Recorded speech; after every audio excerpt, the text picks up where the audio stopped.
Hey everybody, this is Craig Cottle, Director of Nature Reliance School. We are here to talk about first aid equipment, not first aid training, but first aid equipment. Here's how we're going to do this. We had a video right up here, you can see right here, a shelter building video where we worked through critical thinking skills, and I basically thought out loud what was going through my head. And I'm going to do that again today. I've gotten a number of people that come to classes that have a range of training ranging from special forces, law enforcement, special operations and law enforcement, and EMTs, paramedics, and any number of things. And I'm going to show you what problems I'm having and how I'm going to try to work through them.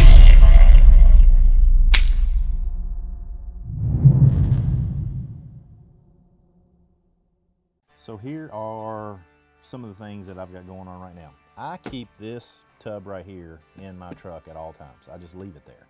And I'm going to show you some of what's in here and why I carry it the way I do. I've had for a number of years this special operations equipment IFAC kit.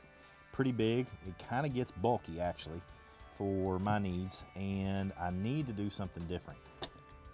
We recently completed some training where we led some man tracking, and in that class was some federal law enforcement officers, special operations, and all those guys carry SO Tech. And so I contacted SO Tech, which is Special Operations Technologies, and they sent me one of these Viper IFAC kits, and I think this is the way to go. I absolutely love this, and I'm going to explain how I'm trying to look, well, I'm going to explain why I'm doing what I'm doing, work through the problems I'm having, and then we'll figure out how to do all this together. So here's what I need from you.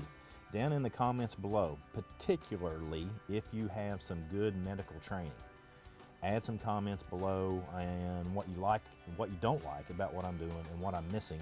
And by the time we get done, we'll have a pretty good mindset on how to carry first aid gear. So this is what happened. Again, the federal law enforcement officer, he was a team medic, and he had a background in military special forces. And so he set this up for me, and he liked it, although he said it was too bulky for him. And I agree, it's too bulky for me. So that's why I went ahead and got one of the same Viper SO Tech kits. And I'm going to show you what all I have in this.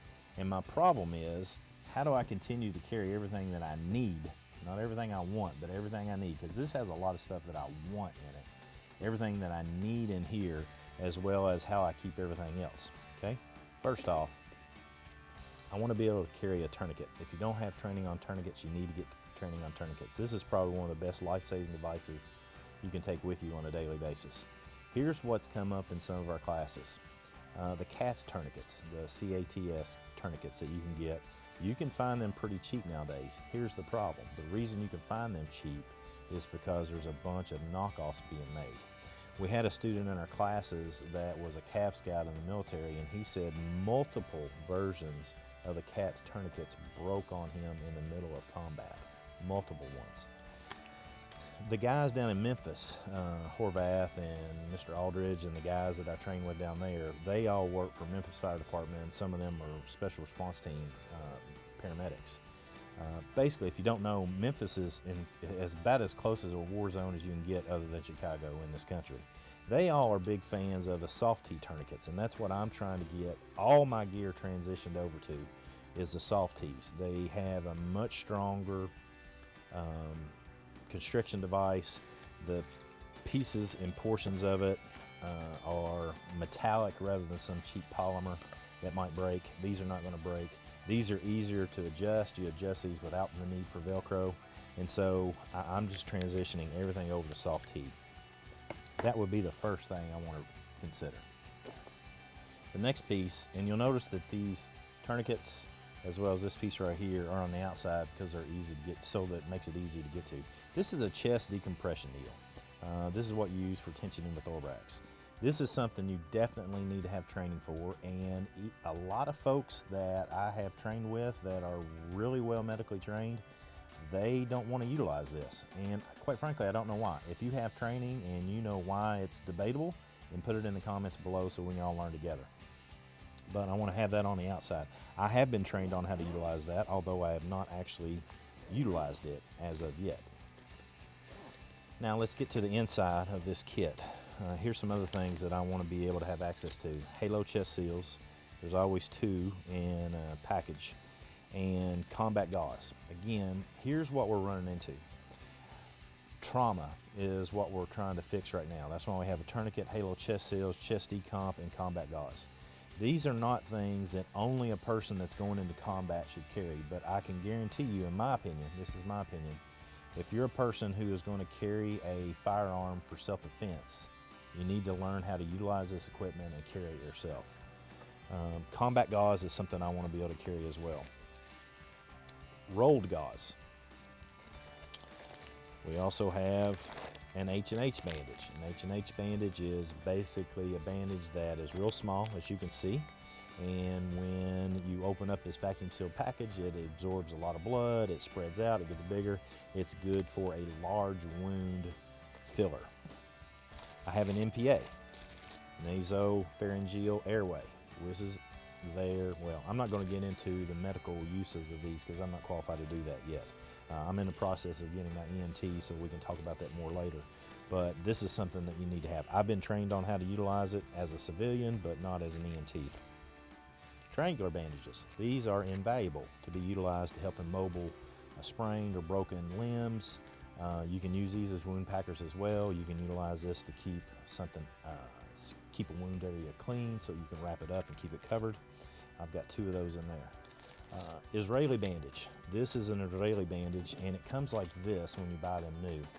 If you'll notice, inside of this package is another vacuum sealed clean package. I'm a big fan of going ahead and taking the packaging that's on it off, although this has the instructions on it.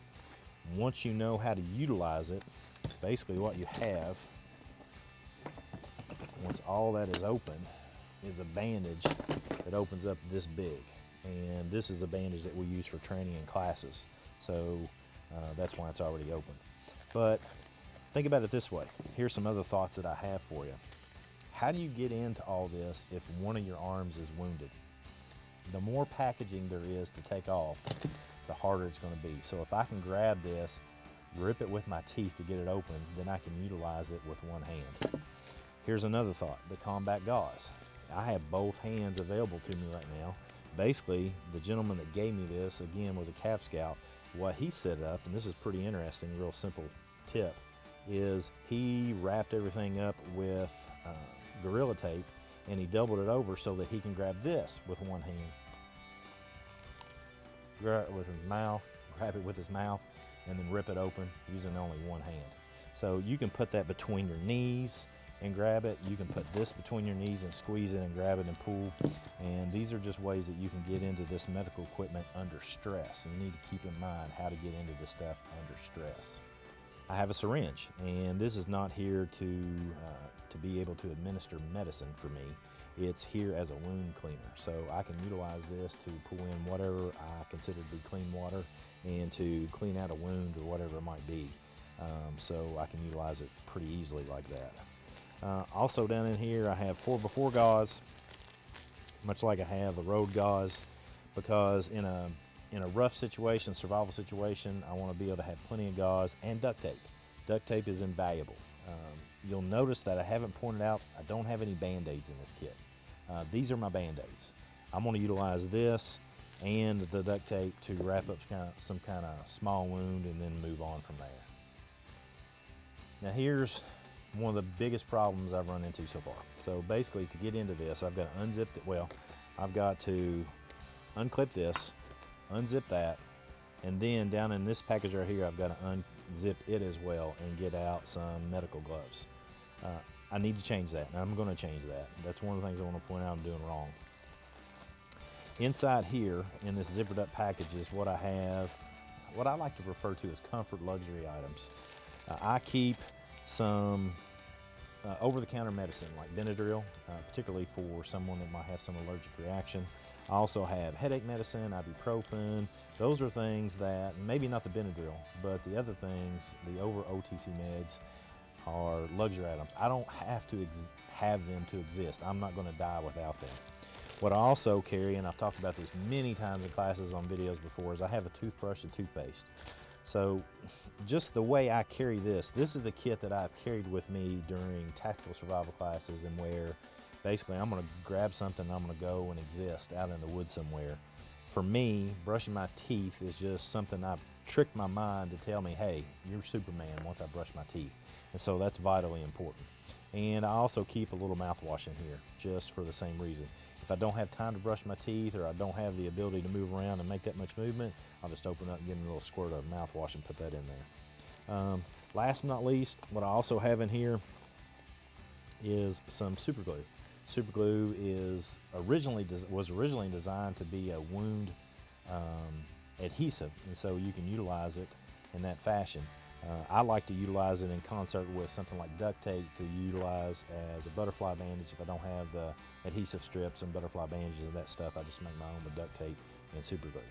If you look at this video right here, this is a video I did a long time ago where I actually stabbed myself in the hand with a knife, and in so doing, I went through the process of utilizing this kit to fix myself.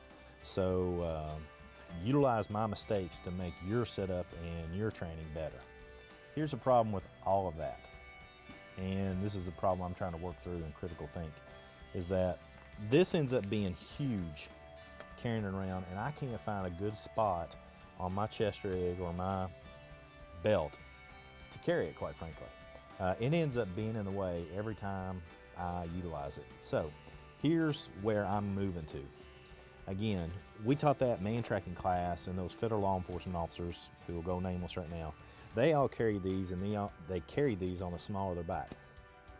This I think is a superior piece of equipment to what I've got and what I've shown you so far. What this is going to force me to do, though, is this. I need to find out what is of primary importance, the things that if I don't utilize them, myself or somebody's going to die. And that brings up another point to consider. Your IFAC and what you carry is for you. That's for me. This is for me. This is not to be utilized on other people. This is to be utilized on me. So the way I had it set up doesn't make it easy at all for people to find it and utilize it on me. So I think this is the way to go, and this is the way I'm going. But basically what you have here is you have a small panel that can be Velcroed wherever you want it to be. And I'm going to Velcro it on the small of my back, basically on my tactical belt that's going to stay on me all the time when I'm out doing stuff. The beauty of this is it has handles that tuck away. As you can see, I've pulled them out here. And you can grab on this handle and you can pull this out. And remember, this is on the small of my back. And what was happening was, wherever I found I could put this, that it was okay to carry, I couldn't reach it with both hands. And so I wanted a piece of equipment that I could put on me that I could grab with both hands. And that's what this does. I can reach around the small of my back with either hand and pull it out. But what this does is it then opens up and has a number of compartments, okay? Now, first and foremost, it's designed with a loop so that you can hang this on your kit. No matter what's going on, you can hang this on whatever you have with you. It's not really big. I've tried to figure out how to do this and wrap around my neck, but it ends up not being opened up well enough to be able to do that. So what we're going to do, sorry, I'm sure I just hit the microphone. Sorry about that. But what this does do is it forces me to look at what needs to be in here, and only allows that in here so that the rest of everything else I'm going to carry needs to be in my bag. Here's what I'm running into. I'll provide a link below to SO Tech, and the gentlemen from there are showing you exactly how to set this up. But again, here's what I've gotten so far. I just got this in the last week, and so I'm trying to figure out how to carry it all. I have a larger pocket here that I think is going to be big enough to carry both the Halo chest seals as well as the combat gauze. I have another container here that's going to carry my Israeli bandage. And then I've got spots here that I can carry some other gear, and I haven't decided exactly what to put there yet. I think that this, particularly the Halo chest seal, is going to work well there. Oh, I'm sorry, Halo chest seal, the MPA. I was looking at the Halo chest seal as I said that. The MPA is going to fit right there. But look, when I put it in there, that's a problem. I'm just looking at it myself as I'm putting it in there. Can't see what it is. I can see what that is the MPA. It holds my trauma shears, and I've got another pocket here with some Velcro, and there's any number of things that I can see this being utilized for. You can put the tourniquet in here, but as I watch the videos from SO Tech, I really dig what they're saying, which is if this is all the way inside this kit, it's going to be hard for me to get to. It's going to fit in there nicely and it's going to be compact, but the goal of this is not to fit nicely and look cool. It's to carry it in such a way that it can be utilized. So it would be my impression, based upon their instruction, their able instruction, and my own consideration of the folks that I've trained with, that this needs to be somewhere on your kit where it's real easy to get to, right on your chest, maybe on your chest seal. I mean on your chest rig or something of that nature. So that is, other than the chest decomp needle, is all stuff that can fit right here. Now, the other beauty of this particular kit is that it has a pocket here where I can carry some other incidentals. And again, as I stated, it all folds together rather nicely and goes back into here so it can be easily carried. As far as this SO Tech Viper IFAC is concerned, I believe this upper pocket is going to be a good choice to simply carry the gloves. Keep in mind, this is designed to be low profile for those that are wearing this on chest rig. This equipment is obviously designed and made for those kind of folks, but you know, I'm not some operator. I'm just an average ordinary guy who wants to have the kit available to be able to take care of my family. Now, I do train a fair number of law enforcement in various aspects of man tracking, survival, and stuff like that. So I want to be able to work with them, so I have kit like them, but at the same time, I don't run around with a chest rig on every day. So think about it this way.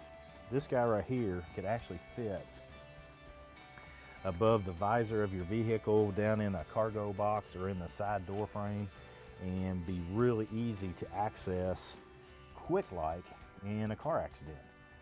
You come up on one and you need to save your family or save yourself or something of that nature, then this takes up incredibly small amount of room and has all the things for vital trauma care. What I want to do next is take a look at the things that I haven't considered that are along the lines of first aid and not necessarily trauma care. Here's the other thing that I had missed. That federal law enforcement officer said, "Craig, you need to get some tape." I can't believe I had not put that on my kit. That's crazy. But here's how I've got all this set up. Okay, I've got the kit that I just showed you that I put together in the SO Tech. I'm going to carry that. I've got my tourniquet on the outside. So basically what I'm going to do is I'm going to have multiple versions of this tourniquet. Not versions, but multiple tourniquets in different places. I'm going to have one on my go bag. I'm going to have one on my chest rig. I'm going to have one on the visor of my vehicle. And that way I've got all that available. I also have an extra one in here. This kit's going to stay in my go bag. So I have extended medical supplies that I can literally go with.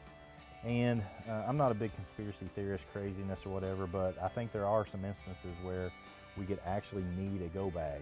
Natural disasters, any number of things that could happen where you just got to get up and go. This actually happened to my family that were down in South Carolina this past year during the hurricane that came in. They just literally had to go within 12 hours. So if they don't have their kit ready, that's important. So here's some things that I would like to look into that are more along the lines of extended use, okay? A SAM splint is a fantastic choice to have to splint a wound. I don't have any SAM splints inside of my kit that I just showed you. Again, the Cav Scout is the one who gave me this. Another thing that I don't have, and I really like your feedback, is here's some rehydration salts. Some people look at Vitalite or rehydration salts or Gatorade or some variation of that to get some of those nutrients back into us when we're getting close to dehydrated and we're going down. So I need to have something like this in my kit as well. Here's some more combat gauze that is vacuum sealed. And this gentleman was a fan of, and again, he was a Cav Scout and actually plugged bullet holes in people. He utilized tampons. Now I know a lot of people are getting away from that because they're really not as useful an item as combat gauze. So just keep that in mind. You need to get training on your own and figure out what it is you're going to use. This is just some stuff that he gave me to consider. He also has some Butterfly bandages, Neosporin, other antibiotic ointment. Keep in mind, anytime you have an open wound, you don't want to put that directly in the wound. You want to put that around the wound, clean the wound with water. Now let's take a look at the car kit and some other things that we might consider there. Now the car kit, again, this is something I'd put in there because we're utilizing in training. I have bottles of over-the-counter medicine, everything ranging from ibuprofen to headache medicine and stuff of that nature. Some other things that I have is some glucose tablets. If you have anybody that might be in your vicinity, in your family, that is particularly type 1 diabetic, you've got to have something like this, some sort of sugar. But even type 2s, they will absolutely need some glucose or some form of sugar from time to time. So the reason I have these tablets is they come sealed. They're small, but they've got a lot of sugar in them as well, so they're easy to use. I have an EpiPen because somebody in my family has some severe allergic reaction to wasp and bee stings. So if that's something that's in your family, you need to have one of those. That's something that you have to have a prescription for. Obviously, I've got piles and piles of gauze in here. I've got 4x4s, I've got some thicker gauze. I have some hemostatic dressing. This is basically combat gauze. I have some of the powder too, just because somebody gave this to me. Here's something to consider on this as far as, overall picture. If I open this up and it's windy, this might blow in my face. So a lot of people have gotten away from utilizing the powders and instead utilizing dressing that's infused with the hemostatic agent. You also have another sand splint right here, butterfly bandages. I have some ice packs that I keep in this kit. I've got some bigger needles, more ice packs. I've got some first aid salve. This is something that we're trying to work with the folks over at 1111 to come up with a Nature Reliance School first aid salve. I think that'd be real useful. I've got eye wash. Let me tell you right now, this stuff right here has been invaluable to me over the years. I can't tell you how many times I get outside doing chainsaw work, just doing naturalist training out in the woods and get something in my eye. Having a kit like this in the vehicle might very well save you from having to go to the emergency room. So have that such that you can clean your eye out. Fantastic little stuff that I've used over and over and over again. Last but not least, to make it easy so I don't have to get into all of this, I also have your typical Band-Aids and iodine prep pads and stuff of that nature. Obviously, I did not have that in my other kits because those were trauma kits. This is more of a first aid kit. So I have Band-Aids. I don't waste any time whatsoever on the plastic Band-Aids. I utilize the ones, and that's a name brand Band-Aid, but the banded adhesive bandages. I use the ones that are flexible because those are the only ones that are going to stay on. The plastic ones, if you're doing any type of work at all, I put the flexible ones on, and I usually wrap that in duct tape just because it'll make it stay on. Alcohol swabs, iodine prep pads, and I leave that, and just because I have it in this particular case that I bought cheap at Walmart, then it doesn't cost me that much to have something like this. That's a lot of information, isn't it? That's a lot of stuff. You see where I'm working through the problems of what I've got to have available to me? Think about it this way. I've got this first aid kit that goes in my vehicle, and that covers everything from little boo-boos to big boo-boos. I've got tourniquets and MPAs and everything in the bottom of this too for long term. I've got what I consider probably the best of the best. This stuff is going to work well for me. This is my go-to. This is going to go out the door with me every day because it needs to. It's going to go with me everywhere I go, when and if I can take it. That way I've got it. Now, as far as the tourniquet is concerned, I like having the tourniquet free because I can carry it with me on my belt and whenever I put an extra mag on. And then I've got the, secondary. I would consider this primary, secondary, and then tertiary. That is basically, this is all back up to the primary. This is going to go in a pack, this is going to go in a go bag and go with me every day as well. Some things you need to carry on you. If you're going to carry a weapon for self-defense, you must, in my opinion, at the very least carry a tourniquet. You should be considering halo chest seals and stuff of that nature. Here's the rub on all this. Let's think about an active shooter situation. The way law enforcement is trained, law enforcement is there to take down the threat. Law enforcement is not there to supply medical needs to anybody in the situation. So let's say that your family member gets shot. Do you have the training, do you have the gear to take care of them when law enforcement is going to be taking care of the threat? Because it might be an hour, it might be 30 minutes. That's the time that a family member might bleed out. That's why you need to get good medical training. Emphasis, I'm not a medical trainer. Get some solid medical training. Actually, sitting here thinking about it, I'll put some links into guys that I know that supply really good medical training. We're in the process of trying to figure out how to do that in Nature Reliance School. But I know our viewership is from all over the country, so we'll find some good training for you. Carry this stuff with you. Be ready to utilize it, and that way, no matter what comes your way, you have at least the skills and the gear that you need to carry with you to be able to take care of those around you. As always with Nature Reliance School, come on, join in. Let's learn together.